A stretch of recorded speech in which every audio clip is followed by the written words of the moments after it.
واقعہ معراج میں کن کن انبیاء سے آپ کی ملاقات کس کس آسمان پر ہوئی؟ آج مرکزی موضوع یہ ہے۔ یہاں یہ عرض کروں کہ واقعہ جو معراج ہے اس میں تھوڑا بہت جو مختلف اہل اسلام کے علماء ہیں ان میں تھوڑا بہت اختلاف ہے، لیکن میرا مقصد اس اختلاف کو چھیڑنا نہیں ہے۔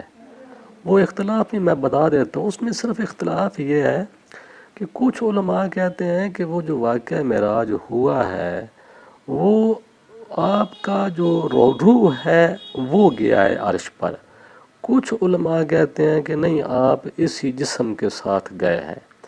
خاص کر جس میں سر سید احمد خان گزرے ہیں نا، وہ اس بات پہ ان کی جو کتابیں ہیں اس میں یہ تحریر وہ کرتے ہیں کہ واقعہ معراج تو ہم مانتے ہیں، لیکن وہ ایسے ہے کہ جیسے کوئی بندے کی روح جو ہے نا وہ اس کو سارے یہ نظارے کرائے گئے ہوں۔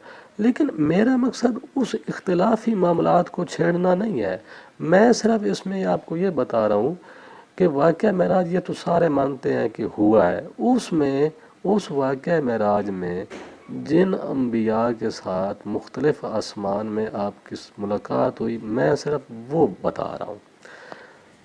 تو جب جبرائیل علیہ السلام آپ کو لے کر آسمان کی طرف روانہ ہو گئے، بات یہاں سے چھیڑتے ہیں، تو وہاں آپ کو ایک بڑے شاندار اور تنوع شخص نظر آئے، طاقتور۔ رسول اکرم نے جبرائیل سے پوچھا کہ یہ کون ہے؟ یہ پہلے آسمان کی بات ہو رہی ہے۔ انہوں نے کہا کہ یہ آپ کے دادا آدم ہیں۔ اس کے بعد آپ کو دوسرے آسمان پر جبرائیل لے گئے۔ جبرائیل نے دروازہ کھلوایا، یہاں بھی ان سے وہی سوالات کیے گئے جو پہلے آسمان پر ہو چکے تھے۔ جبرائیل نے بھی اس طرح کے جوابات دیے۔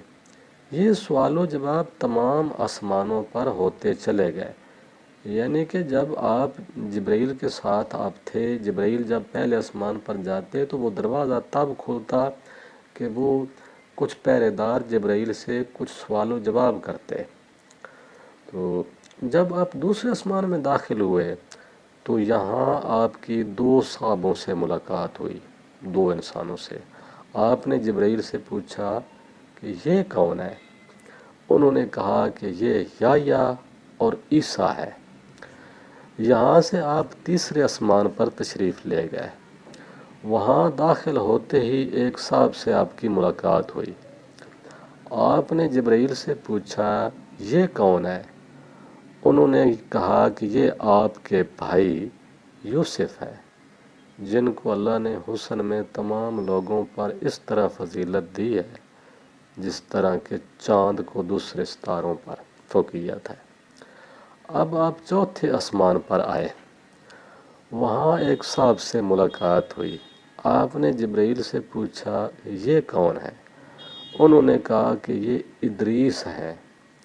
پھر جبرائیل نے یہ آیت تلاوت کی، وَرَفَعْنَا مَكَانًا عَلِيًّا، یعنی ہم نے اس کو بلند مکان پر پہنچا دیا۔ یہاں سے آپ پانچویں آسمان پر تشریف لائے، وہاں ایک صاحب سے ملاقات ہوئی۔ آپ نے جبرائیل سے پوچھا یہ کون ہے؟ انہوں نے کہا کہ یہ ہارون ہے۔ پھر آپ چھٹے آسمان پر آئے، وہاں جس شخص سے ملاقات ہوئی آپ نے جبرائیل سے پوچھا یہ کون ہے؟ انہوں نے کہا کہ یہ آپ کے باپ ابراہیم ہیں۔ اس کے بعد آپ آگے چلے گئے سدرۃ المنتہا کی طرف۔ وہاں ایک نہر ملی جس کا پانی دودھ سے زیادہ سفید اور شہد سے زیادہ میٹھا تھا، اور اس کے دونوں طرف موتیوں کے محل تھے۔ آپ نے جبرائیل سے پوچھا کہ یہ کیا ہے؟ انہوں نے کہا کہ یہی وہ کوثر ہے جو اللہ نے آپ کو عطا فرمایا ہے، اور یہ محل آپ کی قیامگاہ ہے۔ تو اس کے آگے جو ہے وہ پھر جبرائیل کی حدود ختم ہو گئی۔ اس کے بعد اللہ اور رسول اکرم صلی اللہ علیہ وسلم کے اپنے باتیں ہیں جو کہ درج کرنے کی حدود سے بیر ہے۔